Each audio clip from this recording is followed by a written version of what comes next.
Hello, everyone. Welcome back to Casual Climbers, the podcast by and for beginning hikers and those who may not quite be physically ready to tackle the Appalachian Trail. I'm your host, Donna Patrick, and alongside me is my husband and adventure buddy, Roy. Hi, Donna. Hi, Roy. So in this podcast, we provide you with information, tips, and tricks on how to get into hiking in the Blue Ridge area. We will cover some of the hundreds of trails in the various parks in the region, and hopefully entertain you a little bit along the way. We're two middle-aged, perhaps not in the best shape, Definitely not in the best shape. hikers who love the outdoors and want to share our experiences with you. In this week's episode, we discussed the last trail in our Paris Mountain State Park series, the Sulphur Springs Trail. And we're also introducing two new segments to the podcast, fun facts and equipment reviews. And buckle in, listeners, this week's fun fact is a doozy. So what do you say, Donna? Ready to get into it? Yep, let's go. So this week we did the Sulphur Springs Trail. Now this is the longest one, I believe, right? By the numbers, the distance was 4.15 miles from the trailhead. The time it took us to do it was 2 hours and 32 minutes at a comfortable pace. And 1 hour and 46 minutes was our actual moving time. So our lowest point was 975 feet above sea level, and the highest point was 1,500 feet above sea level. It is pet friendly, and the climb can be very tough for younger kids. The climb could be, it was tough for me at points. Especially the first half, right? Yeah. So the first half, the climb is kind of grueling. It's not even the first half. It's really just the first fourth, a little bit more than a fourth of it. So yeah, because that was 1.4 miles, I believe, when we got to the point where I was like, oh, okay, I can do this. Yeah, it's rough. So the beginning of the trail is one that we've done dozens of times. Well, the very, very beginning. Right, the very, very beginning that takes you from the Sulphur Springs parking area to Mountain Lake. Right, and that part is a piece of cake. That's a really nice walk, and you get the reward of getting to that waterfall dam thing. I wasn't cussing there. It's a dam, but She was cussing on the trail, though. past that point. Yeah, and so for you listeners out there, if you want to check out what the waterfall there at the dam looks like, we recorded a short video that we'll put on the website and we'll put on YouTube, on our Casual Climbers YouTube page. Yeah. So you guys can see what it's like. Yeah, that's the one that's just past. It's past. You go past a gazebo. You actually go over two little walking bridges that go over the creek, stream, whatever. And they just redid the second little bridge that you go over. It used to not have handrails. It used to just, honestly, the second little bridge, walking across it always felt very sketch to me. Because it would have been easy to fall off of it and into the water. It's not that far of a drop. You wouldn't die. Right. It's about probably 2 feet off the creek. And the creek's not very deep. But you're right. The wood, there was no handrails and the wood was aging. And it wasn't as wide as it is now.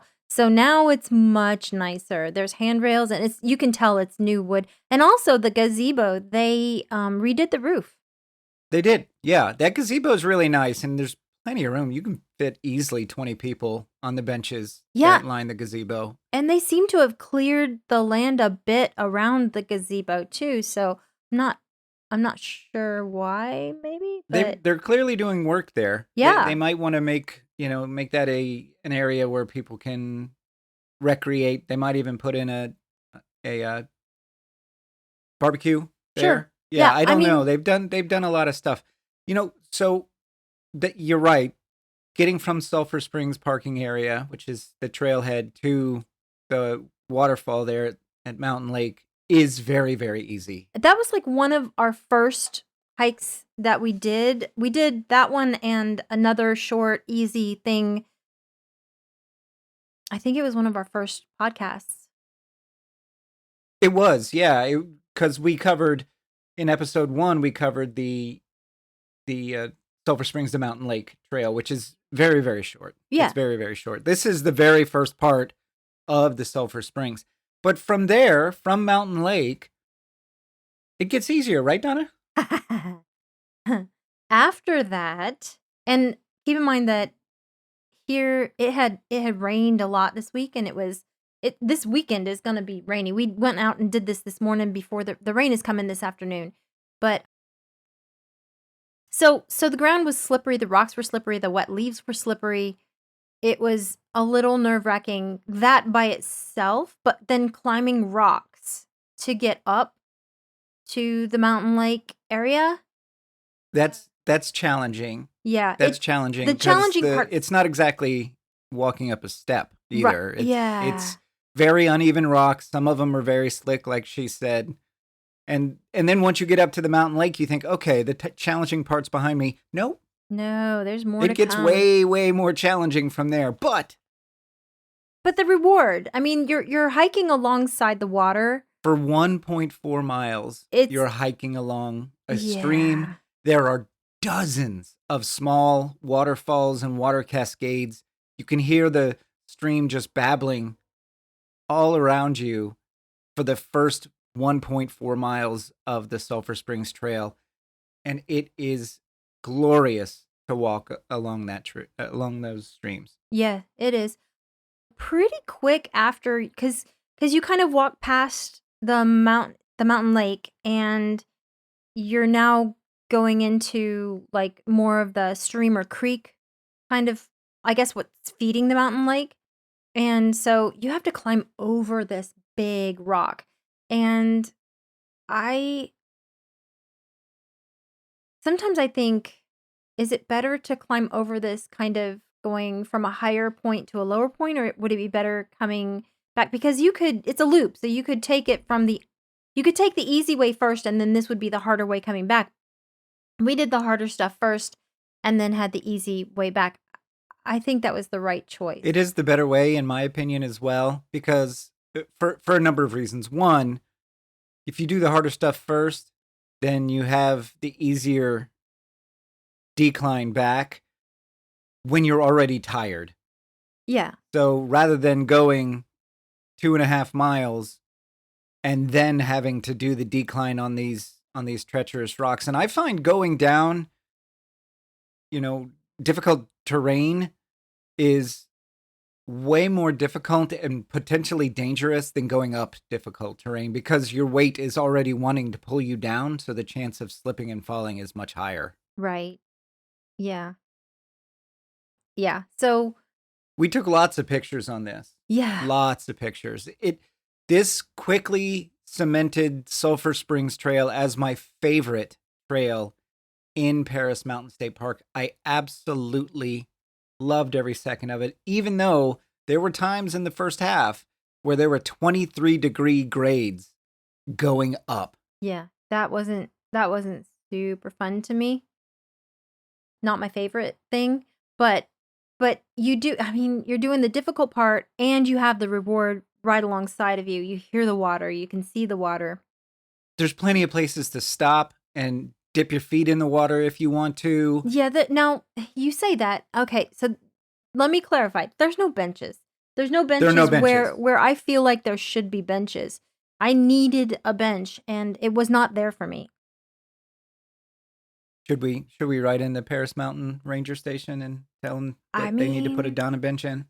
100%. Yeah, I think so. But there are places, logs that you could sit on. There are rocks that you could sit on. We have been in that area. Now, this is the first time that we did the whole Sulphur Springs loop, but we had done that portion of the Sulphur Springs Trail a few times, and it's always great to sit down, look through the rocks in the stream for a gem of a piece of mica or a nice piece of quartz or something like that. Yeah. It's great. I absolutely loved it. The challenge to me was well worth it. It is more challenging the first half. Yeah. Than the Brissy Ridge at any point was. I would say that when we were about 1.2 miles in, and I was just so tired of going up, and I kept feeling like we have to be close to the top of this mountain by now. And I was looking to you for some encouragement, and so I was saying things like, we're close to the fire tower trail by now, right? And you, with your like Captain America attitude, no, I'm only going to tell you the truth. And you were like, no, we're still pretty far from it. You need to perfect the whole like blowing sunshine up my butt kind of thing. I mean, there were things that you could have said. Like you could have said, well, we're closer to it than we were at the beginning of this hike. I mean, Would that really have helped, though? I needed something and you were not. I don't think that would have helped. I don't know. Because you would have been... Well, here's a perfect example, listeners. She was huffing and puffing at one point. And I said, hey, honey, how you doing? And she gave me a very snarky response. So I do not think that me saying, well, we're closer than when we started would have been any help to you. Yeah. So I am typically a very positive person and I try to be, a nice person. I'm empathic and I like for me to be happy and for the people that I'm with to be happy. But you are the nicest person I know. I was at a point where I had to explain to Roy that I used the example of a woman in labor about to have a baby. What does she do when you try to comfort her? I mean, she may bite your head off. And that was I was right on the cusp of being like, do not try and comfort me in this moment because I am not sure I'm going to live through this because it was that hard for me to go up those last 0.2 miles of going up. It's rough. And so I will post on the website in the trail photos section the escalation profile that Komoot gives you, and you will see what we mean by the first half being a consistent, pretty strong climb up. It's up. It's just up. It is. But again, first of all, you made it through like a champion. Yeah. Yeah. And I'm proud of that. As you should be, because this is not even All Trails, which caters to experienced hikers, calls this a strenuous hike. Yeah. The first 1.4 miles of it. This is definitely a break a sweat hike. Holy cow, is it? Yes. And it was 52 degrees today? When we started, I think it was like 52. Yeah. And my goodness. This is a feel the burn hike. I was sweating. I was really sweating. I mean, I actually have a picture of me with my hair completely soaked in sweat. And this is probably halfway through the hard part. I was sweating. Yeah. It's no joke. For any of you listeners out there who are brand new to hiking, like brand new, this will be your first mountain hike, I don't recommend doing this one as your first one because it is challenging. Unless you're young and I don't know. If you're young and unbreakable, sure. That's fine. Now, also I wanted to point out there is this one section of this hike where if you're afraid of heights, the path gets kind of narrow and it is pretty much straight down on your right-hand side and it's pretty much straight up on your left-hand side. Do you remember that part, Roy? I do. Yeah, and down there's the creek and stuff, but it is very pretty, but I'm not necessarily afraid of heights, but I got a little nervous just because, again, wet ground, wet rocks, wet leaves, slippery stuff, so. You know, what I really loved about this, and it goes to what you just said, is when you're looking down, there's a creek down there, and there is one section where there is this long waterfall. Yeah. That's probably from bottom to top, maybe 50 feet, but it's just this long rock where water is just constantly flowing down, and it looks kind of fun. To slide down it. I'm sure it's sharp. It's not like sliding rock where normal people can go down. It's but also not a gradual decline either. It's I don't know. It's Paris Mountains, Niagara Falls. I mean, yeah. I guess I don't know. I don't want to mislead listeners. It's not like the waterfall that you see there at the dam. It is a gentle waterfall going down the rocks, but to me, there's nothing better, in my opinion, as a mountain hiker, a very inexperienced mountain hiker. There's nothing better than having constant little rewards for your hike, like the tiny views. little waterfalls, 2, 3, 4 feet, and then pools of crystal clear water, and the stream just babbling along. It made the very challenging part worth every second. Yeah, and the water was flowing really strong because of all the rain we've had too. Right. It was moving, which is always nice, right? Yeah.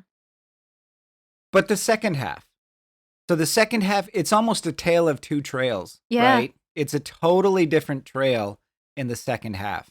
It is a very gentle decline, lots of switchbacks on the way back. And normally I would find, it's gentle. And there's only one cross of a mountain stream on the way back. But it is a very pretty cross of I the mountain. really actually enjoyed this. Yeah. Yeah, the stream is not there. You don't have the pleasure of the stream For the most to part. guide you. Yeah, Right. except for that one little crossing area. Right. But the switchbacks were nice. The trail is very well maintained. And I enjoyed it. And there were some spots there where those trees, and we should have looked this up before we did this, but to find out what kind of tree it is. But there's one tree that doesn't necessarily lose its leaves, but they get a real light shade of beige. Yeah. And they kind of just glow Right. in the forest that has no trees. And today was an overcast day, and still those leaves just we got to this one part of the trail, and it was just like we just walked into this beautiful color, and it's a feeling that you normally only get in the fall, I think, with the yellows and the reds and the oranges. Right. But I got that feeling with these beige leaves on an overcast day, which was impressive. It's really pretty great. We'll find out what those trees are for the next episode, listener, or I'll put it in the show notes of this episode when it drops on Monday. But it really did add a nice bit of color to an otherwise pretty dreary day. Yeah. But the trail on the way back, like I said, it was very gentle decline, lots of switchbacks. There was a few times that we went up and then down some more. And I was very little. Yeah, very little. Because of the first half of the hike, I was a little bit grumpy about the times that we had to go up to go down on the second half, because I was promised something different. I was promised that we go up and then the next half is just going down, and that's not strictly true. Well, but we're talking about 2 or 3 feet of an incline. Yeah. We're not talking about the 1.4 mile incline that we did at the beginning. This is true, but my thighs were letting me know that was unacceptable in that moment. But I did make it through, and it was worth it. So I think that you would classify this trail. I mean, if we're classifying the trails on Paris Mountain, this was your favorite. This was like 10 out of 10 By far for my you. favorite. By far my favorite. And Paris Mountain's got some really nice ones. It does. Some really nice ones. But this one, the first 1.4 miles is very physically challenging, but worth every sore muscle I'm going to have tomorrow morning. I think that I would have taken my time a little bit more with that difficult part, or with the whole trail, really, if the rain wasn't coming this afternoon. We were trying to beat the rain because the weather. The weather was saying that the rain was going to come in at 11. Yeah, and they lied. Or it didn't come in. No, it's still not raining yet. Yeah. Yeah, I agree with you. You could easily spend 2 hours just on the first half, 3 hours. Yeah. Just stopping and enjoying every little water cascade and waterfall, Sure. little pool. Yeah, absolutely. You absolutely could. I mean, I could totally see bringing some hiking chairs, those little foldable small hiking chairs, and packing a lunch and sitting in. There's one section that has a fairly large pool that is probably 6-8 inches deep. I could totally see us bringing those chairs, sitting and having a lunch. You talking about those stools? Right. Kind of? Yeah, those hiking stools, right. Huh. They're super light. You can just pack them in the bag or I've also connect them. seen backpacks that you can fold into a stool, but you couldn't put that in the water. I don't know where the backpack part of that stool would be. Yeah, I don't know. But, either way, it's, as you said, you could spend a lot of time just enjoying this trail. Yeah. So, listeners, if you're going to do this trail, give yourself plenty of time to stop and smell the roses. I mean, there's no roses. There's no roses. Yeah. But in the spring, you can stop and smell the mountain laurels and the rhododendrons. Do the rhododendrons, do they smell? I don't know if they smell. I don't know if they smell We're or going to not. have to find out. I don't know. Yeah. So, so here's some tips for you guys on where you can stop. On the very first part of the Sulphur Springs Trail, going clockwise, so starting at the parking area and going toward Mountain Lake and then around, there is the pavilion area. The gazebo? The gazebo, thank you. That's there. Plenty of seating there. At the top of Mountain Lake, there is a bench before you start the real steep incline. Yeah. And then there's nothing until you get to the intersection of Sulphur Springs and Fire Tower. Yes. And from there, it's not right there at the intersection. You have to go left on the Fire Tower Trail, probably about a quarter mile, and then there's a bench there. But we don't recommend doing that. The better option is to just take a right and continue on the Sulphur Springs Trail. And then there's a bench at the trailhead there, at the topmost parking area. There's a bench there. Yep. That's where we stopped and had lunch. That's right. And then on the way back down, there's another parking area that has several picnic tables that is right along the Sulphur Springs Trail. So you can stop there as well. And there's, like I said, there's several picnic tables. So you can stop there and have lunch or just take a break. And then after that, it's a pretty nice, smooth hike down back to the parking area. And of course, at the parking area, there's tons of seating. There's 2 giant pavilions. There's a wooden swing, and there's bathrooms there. There are also bathrooms at the top of the mountain in the overflow parking area. So if you need a bathroom halfway, that's where you'd go. To the overflow parking area, there's two bathrooms. We talked about those during the Brissy Ridge and the Pipsissewa Trail one. Yeah. So overall, Donna, this is on our scale of difficulty, piece of cake? No. No? No. Is it a feel the burn? What's our scale again? Yeah, piece of cake is the easiest. Break a sweat is next. Okay. Feel the burn is the third most difficult, and then pain bringer. We have not yet done a pain bringer. Yeah, I guess maybe now that we've done all of them in Paris Mountain State Park, maybe there isn't a pain bringer one there. I don't think there is a pain bringer one there. I think the first half of this one comes as close as anything there. Yeah.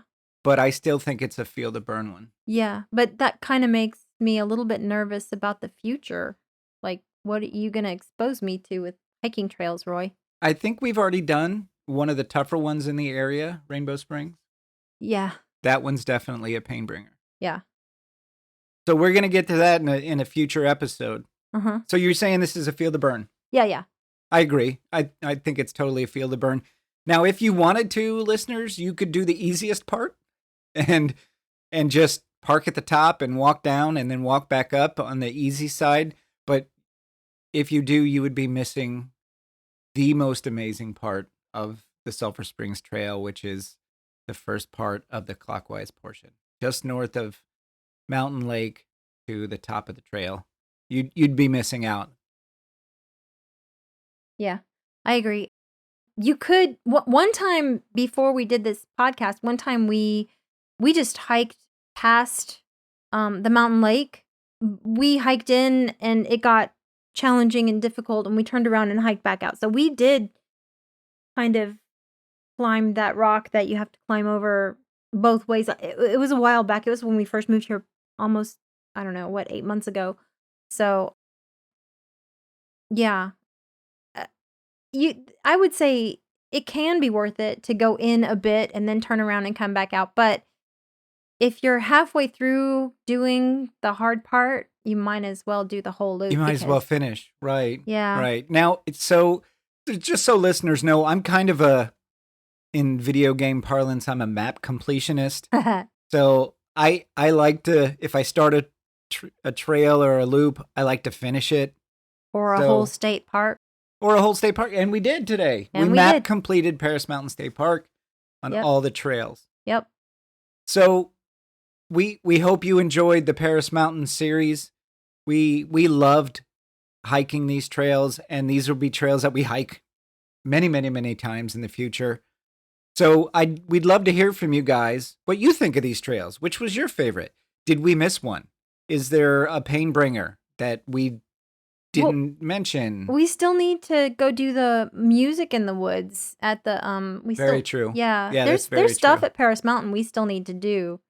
So yeah, we haven't actually swam in the swimming area or we haven't camped. We haven't done paddle boats or whatever. Yep. So there's stuff there. There's tons of stuff to do. Yeah. Yeah. Okay, so now it's time to move on to our new segments. So are we ready for fun facts with Donna? Yeah, I think we are.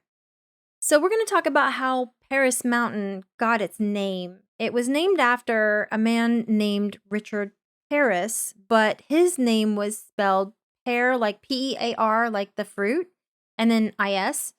So Roy, you pronounce it Pearis or something, but Pearis. That's how I've heard it spelled. Yeah. How you've heard it pronounced. I kind of wonder though if it was pronounced Paris, like pear, like the fruit, and then is. It's entirely possible because I know that they've said that he himself back in the 1700s spelled it Paris and Pearis. Okay, so he kind of spelled it both ways. I guess spellings of names was a little bit fluid back then. I would think so. Yeah, I mean, I don't know, whatever. Anyway, this man was an Indian trader and a British loyalist. He moved to this area from Virginia. But history doesn't really paint him in a good light. So, how did a mountain in South Carolina get a name like Paris Mountain? It comes from this guy. His story is kind of crazy. He was born in Ireland. Oh, good Irish lad. Yeah. In 1725. FYI, prepare for terrible accents. Mm-hmm. And his family immigrated to Virginia when Richard was 10. So by 1750, Richard owned 1,200 acres of land where he lived with his wife, Rhoda, and 3 children. Oh, that's nice. Yeah, happy little family. Right? Good Irish family. Yeah. Just planting trees and crops in Virginia. Right. Wait for it. I told you it was bad. By 1753, Paris was trading with the Cherokee Nation. He and a partner opened a trading post in eastern Tennessee. During the mid-1750s, Paris also began trading with the Cherokee in South Carolina and fathered a son, George, by a Cherokee woman. Now, hold on. This man was married. To Rhoda. And they were in Virginia. Mm-hmm. And now he's got a side piece Cherokee lady? Right. So Rhoda and the 3 children, I think, are still in Virginia. And he's just bebopping around trading with the Cherokee. And now he finds himself a little hot Cherokee lady. Mm-hmm. And had a little baby. I'm sure she was lovely. Probably, I'm sure. Yeah. So Paris was widely known to be an alcoholic. Of course. So that kind of makes me wonder if Rhoda was like super okay with him leaving. You think so? She's like, hey, you know what would be great? Go far away. I mean, south and trade for like a long time. Yeah. It's this like business opportunity for you, and I wouldn't want to hold you back. So that is a very supportive wife. Mm-hmm, that is a very supportive wife. Yeah, I'll stay here in Virginia and take care of the kids, and you just go. You go and do your trading. I know it's going to be super hard work. And, oh man, so hard for her. That is a selfless woman right there. Yeah. So he was an alcoholic and he fought in the French and Indian War, leading a company of Cherokee warriors on the Sandy Creek expedition in 1756. He served under the British General John Forbes when he captured Fort Duquesne, or Mm-hmm. it looks like Looks like Duquesne. yeah. But it's Duquesne, from what I understand. And that was in 1758. So at the conclusion of the war, Pearis became an Indian agent for colonial Maryland. Okay, so I want to recap here. Mm-hmm. Born in Ireland, Mm-hmm. to an affluent family, Mm-hmm. moved to Virginia, Mm-hmm. got married, owns 1,200 acres of land. Right? Rhoda and 3 kids. Mm-hmm. Yeah. So just a good family man at this point. Yep. Started trading with Cherokees Mm-hmm. in Tennessee and then moved to trading in South Carolina. Uh-huh. Has a side wife, Yeah. Cherokee lady, and a baby named George. Right? Big old drunk. Yeah. Fought in the French and Indian War. And now is an agent to the Indian peoples for Maryland. Yeah. I mean, okay, so let's see. I don't know what year he was born. 1725? Okay, so this is 1758. Okay, so he's 33? He's done a lot. Yeah, that's a lot of living in 33 years. Yep. Yeah, it gets better though. Let's see. In 1770, so you said he was born in 1725? Yep, so he is, 45 at this point? Yeah, and this is when he forges letters from Cherokee leaders declaring the Indians' willingness to cede land that they owned to the colony of Virginia. Pearis also claimed a deed from the Cherokee of 12 square miles in the area that is now Greenville County, South Carolina. Wait a minute. Now, so he forged letters from Cherokee people, right? who had their own language at this point, by the way, and saying, "Oh no, we're totally fine giving land to Virginia for some reason." Yeah. Okay. Yeah. And then he just claimed a deed of 12 square miles here in Greenville. That's what it says. Yeah. Mm-hmm. Okay. Yeah.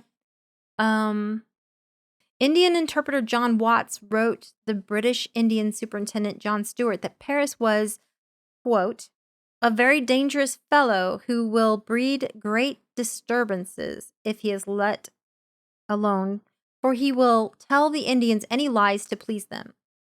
Okay, so just a totally normal, totally upright citizen who forges letters and is a big old drunk. Right. I'm going back to, I think Rhoda is doing better in Virginia without him in her life. I can't imagine she's missing him. Right. I'm thinking that her 3 children have a better chance because they don't have this man's influence in their life. Yeah, right? Yeah. Just, I don't know why my mind keeps going back to Rhoda. Yeah, it's going back to Rhoda. I remember when you were writing this up, you were trying to find more information on Rhoda. She probably was just like, just leave me out of his name. I don't want anything to do with that guy. Yeah. Keep his name out your mouth. Keep my name out your mouth. Yeah, I wonder if she was like reading the news about what he was doing and being like, yep, that tracks. That's about right. I'm going to go back to my maiden name, if that's okay. Oh my God. And I feel bad for the Cherokee Indian lady that, his second wife. Oh, that's awful. Yeah. Well, I mean, we don't know, though. Maybe he was a great second husband to her. I don't know. There's just something in my gut that tells me. I mean, all this stuff that he's doing, like forging, anyway, just tells me that he's an alcoholic and an opportunist. I will say that. Right. So, with the help of an Indian ally, Pearis secured approval of his land grant from the chiefs at Chota, apparently in exchange for the cancellation of their trading debts. But in 1772, Stewart complained to the governor of South Carolina that Pearis had gained his title by getting the Cherokee leaders drunk. The governor then urged Stuart to prosecute. Wait. Wait, what? He got the land from the Cherokees by having a big old kegger. I mean, okay, so I kind of wonder here. I wonder if like it's one of those things where he was like, this is going to be so embarrassing to them that they'll never say anything about it, so I'm going to get away scot-free. I kind of wonder, because it I mean, the Cherokee people are/were/are a proud people. Very, very. Yeah, so to admit, that, hey, he schnookered us by getting us drunk. I mean, I guess, but I would think more than that, they'd be like, okay, now he dies. Yeah. That is a very fair point. Yeah. This guy is becoming more and more unlikable as you go. I know. Cannot wait to hear more.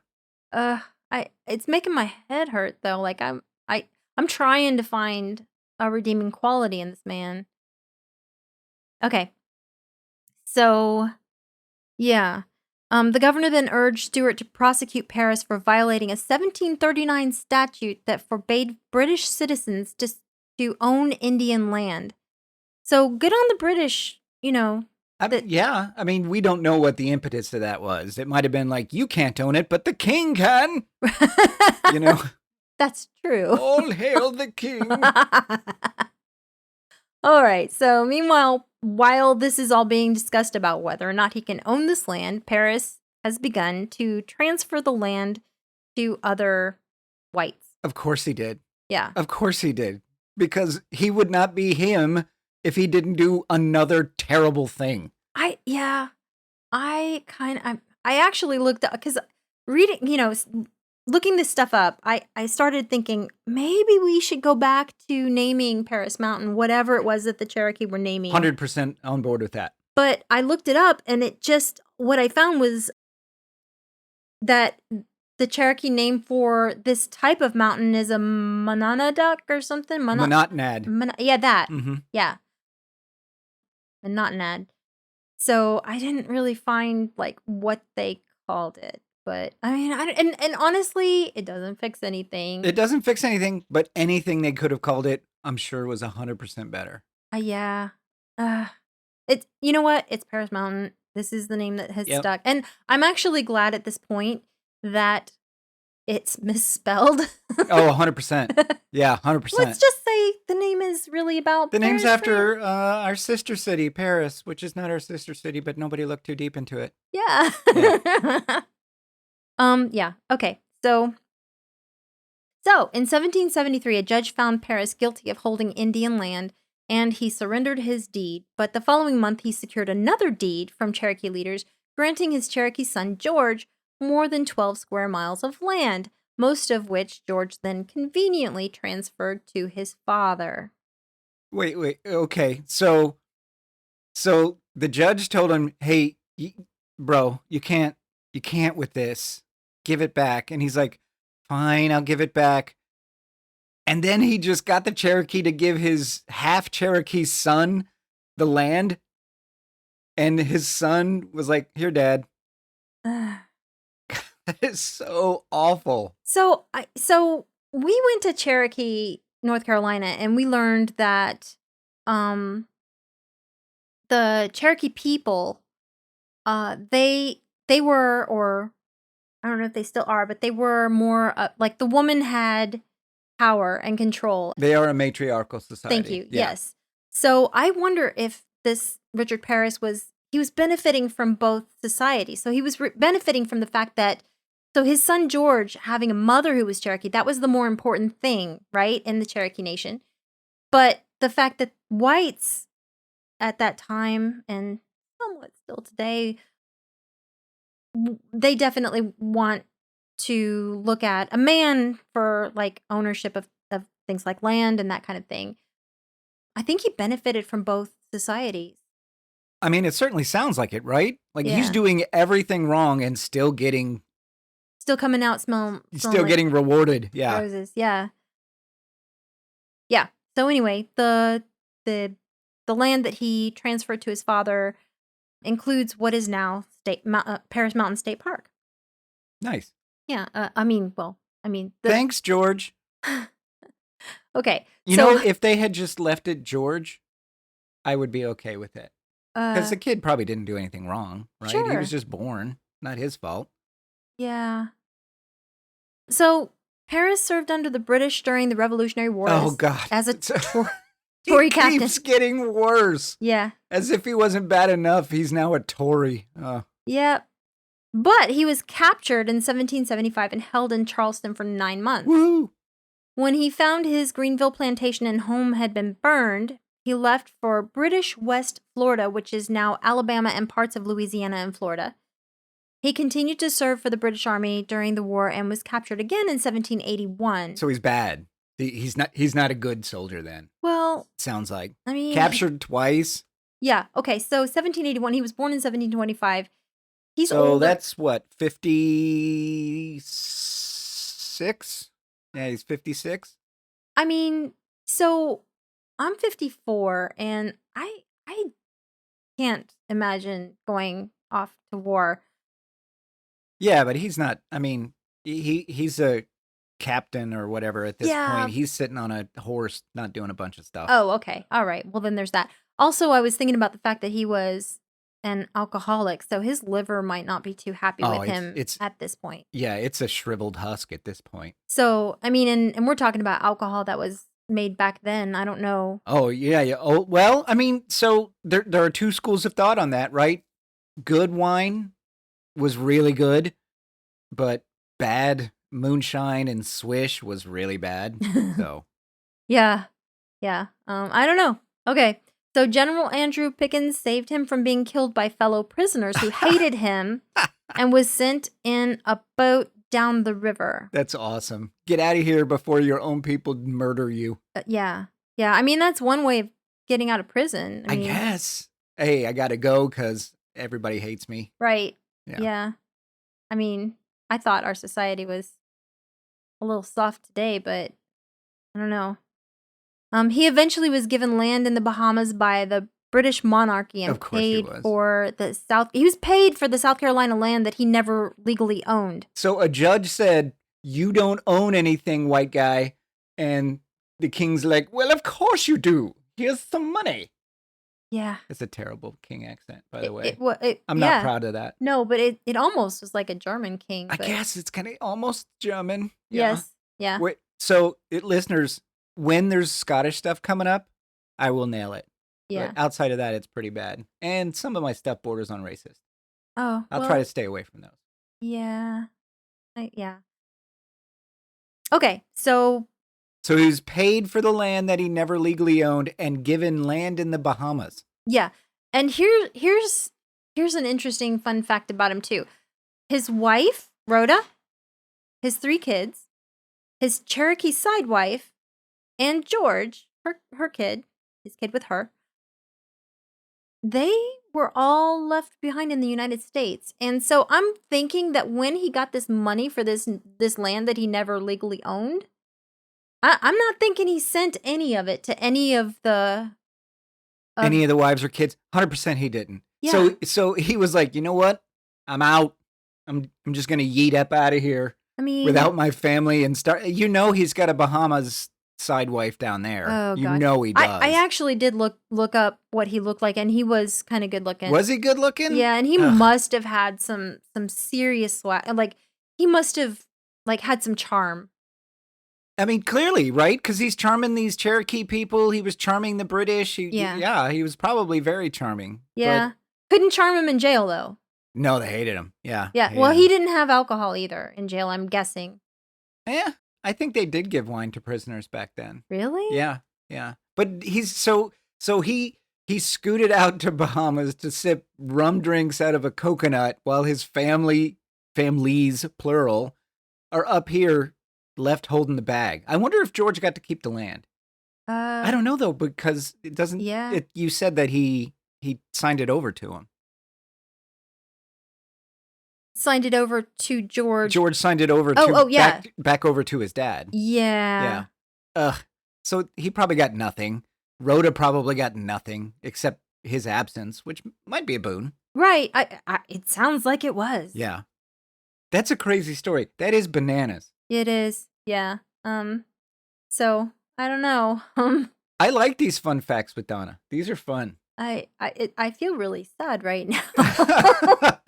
So, folks, that's how Paris Mountain got its name, after that guy. Yeah, I'd love to be wrong about this stuff, but this stuff came from, where did it come? You have multiple sources, Yeah. and we'll put all the sources in the show notes. Yeah. So we don't want to take credit for anybody's writing. We'll Right. put the show notes in there. Yeah. Well, that was fun facts. Uh-huh. That's pretty great. So now we're going to get to the second new segment we're going to do, and that is our equipment reviews. It's going to be a much happier, well, it's not a story. We're just reviewing. Much happier segment. Yeah, yeah. Though I did enjoy this one. Yeah. I'm glad you did. So in our new segment, Product Reviews, Donna, we're going to talk about something that we have mentioned in every single one, hiking poles. Yes. So I use the Cascade Mountain Tech trekking poles. You can find them on Amazon. The cost is about $30. Now, you could spend several $100s on trekking poles, but honestly, if you're a beginning hiker, I don't recommend it. I mean, you're welcome to spend your money however you want, but start low and find ones that you're comfortable with. There's no need, in my opinion, to start with $300, tungsten carbide hiking poles. So the Cascade Mountain Tech trekking poles that I use cost $30 on Amazon, and I love them. So here's some of the features. They only weigh 10 ounces. They're made of lightweight aluminum.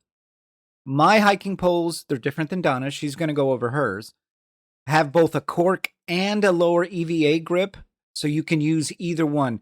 What the cork gives you is impact resistance, so it kind of takes some of the shock absorption.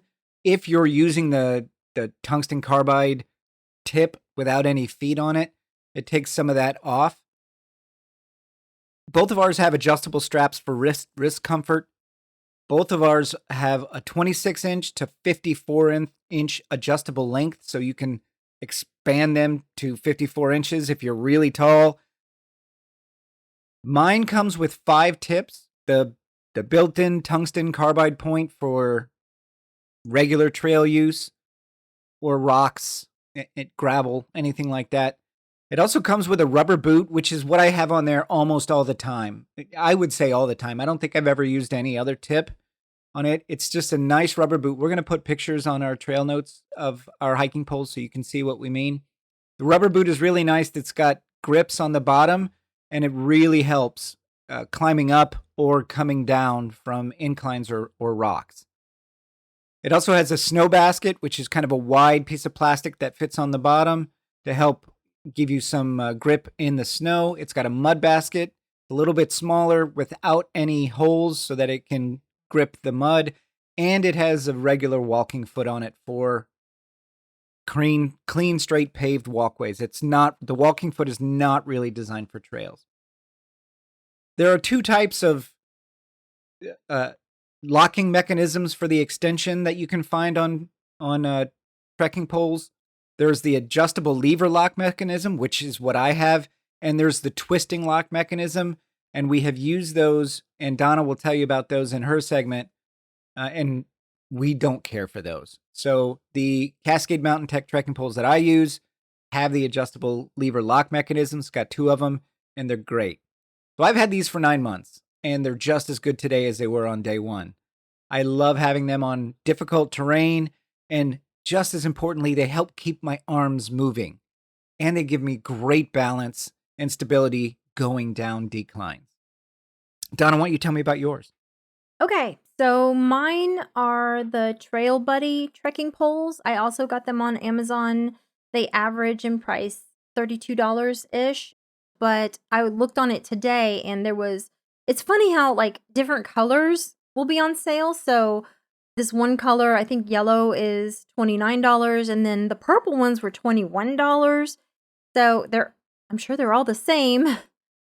Sometimes I shop on Amazon and I will just buy the cheapest color because I like all the colors. But yeah, I do like the locking mechanism that you were talking about. It's almost like if you know the locking mechanism for a bicycle seat, like the lever thing underneath the bicycle seat. it's like you can kind of tighten a screw and then, is that how they are? That's right. Yeah, you Yeah. tighten the screw and you can push the clip down to Right. lock it in place. Yeah. So, but I did have the other kind. I briefly had the other kind with She hated it. I really hated it because I couldn't. The screw kind, I honestly, I have a little bit of arthritis in my hands, and the screw kind just couldn't figure it out. Like It's the same twist lock mechanism that you find in like curtain rods where you twist them, except for some reason it was always such a pain to get them going. Some people might love them. The one benefit to the twisting lock mechanism is that they're slightly lighter because they don't have the lever locks, but we're talking 1 or 2 ounces, not a huge difference. And I can do the curtain rod thing. The curtain rods, that's not a problem at all. But these, I don't know. They were tough. They were tough. They just fought me. And it might have we might have gotten some faulty poles. So I don't know. But anyway, I like my ones with the other kind of the locking mechanism that like you have. They're lightweight aluminum. They weigh 9.7 ounces. A little bit lighter than mine. Yeah, just a tiny bit. Cork and EVA grip. I never used the wrist thing. I don't know why, but they have a wrist strap for comfort. I may at some point. Yeah, I find the strap is good for, if you're on a long hike, like 6-7 miles, and your hands start to get tired of gripping, you can let the wrist strap do some of the work for you instead of your hands doing it. And also, it's just so you don't lose them. Right. Yeah, 26 inches to 54 inches adjustable length. They come with 4 tips. Yours come with 5 tips. So, yeah, tungsten carbide point, snow basket, mud basket, and walking foot. I typically just keep it on the walking foot like you do. Well, yours didn't come with that rubber boot with the strings on it, but we got them. So just so you know, listeners, you can buy replacement trekking pole tips, and I got some of the rubber boots that I have on mine for her, and of course they fit because typically the trekking poles are universal ends. Yes. Yeah, so I actually am curious about hiking with them without any of the things on the bottom. It's almost like just the tungsten carbide point. Mm-hmm. Yeah. I kind of wonder if I saw some people on the trail with that, and I kind of wonder if that might be better, more secure. Like it's a point that would go down into the dirt or in between rocks or something like that. And on a slippery day like today was, I wonder if that would have been better. I don't know if it would have been better on those slippery rocks because there's nowhere for it to go. But what I like about the rubber boot with the grips on the bottom is that it really does grip the rocks pretty well. I mean, it's like the bottom of your hiking boot. Right. It's that kind of rubber. Yeah. And it's got a little bit of tread to it. Right.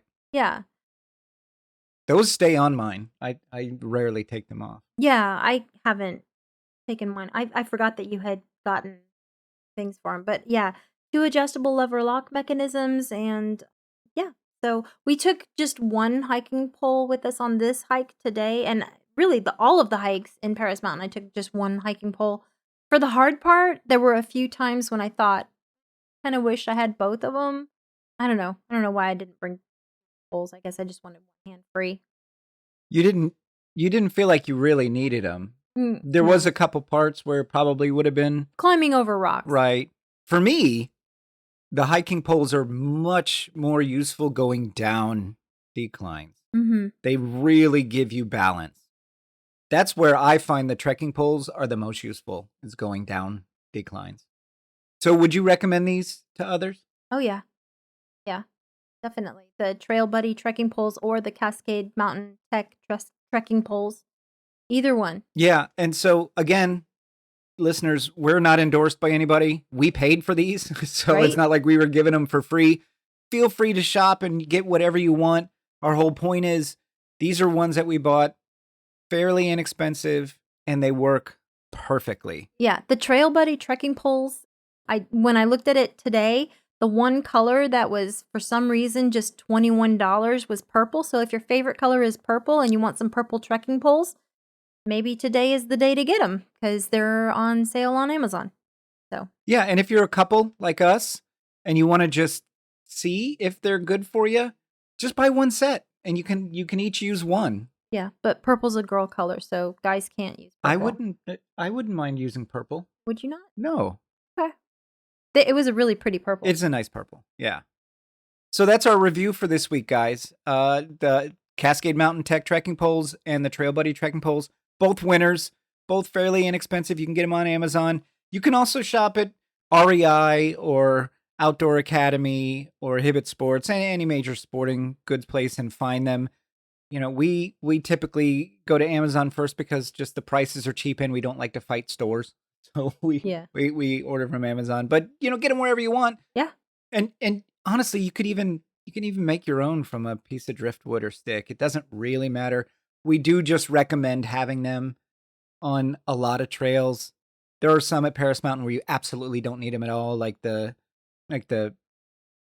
lake loop down at the bottom. You don't need a trekking pole there at all. We carry them just to keep our arms active. Yeah. I just realized that two of my stepsons, their favorite color is purple, and I just said that purple is a girl I know, color. right? So those are, and both of those stepsons are Navy. One's a Navy vet and one's active duty Navy. Yep. And you just called them girly. You can cut this part out. I'm not going to cut it out. They're going to listen to this. They're going to know what their wicked and evil stepmother said. Shout out to Nico and Morgan. She called you girly boys. I did not. So that's our show for this week, guys. Thanks for listening. We covered the Sulphur Springs Trail at Paris Mountain State Park. It's a fantastic trail. It's definitely a Field of Burn trail, especially the first half going clockwise. It is brutal on the legs and thighs, but worth every ache and pain you may feel from it. So be sure to check that one out. Maybe not as your first mountain hike ever, but definitely put it in your list of trails to hit while in the upstate South Carolina area. Yes. And thank you so much for listening. Please subscribe to us in whatever podcast app you use and be sure to leave us a review. That's how our show grows. Feel free to check out our trail photos at casualclimbers.podbean.com. If you have a question, comment, or just want to drop us a line, you can reach us at casualclimberspodcast@gmail.com.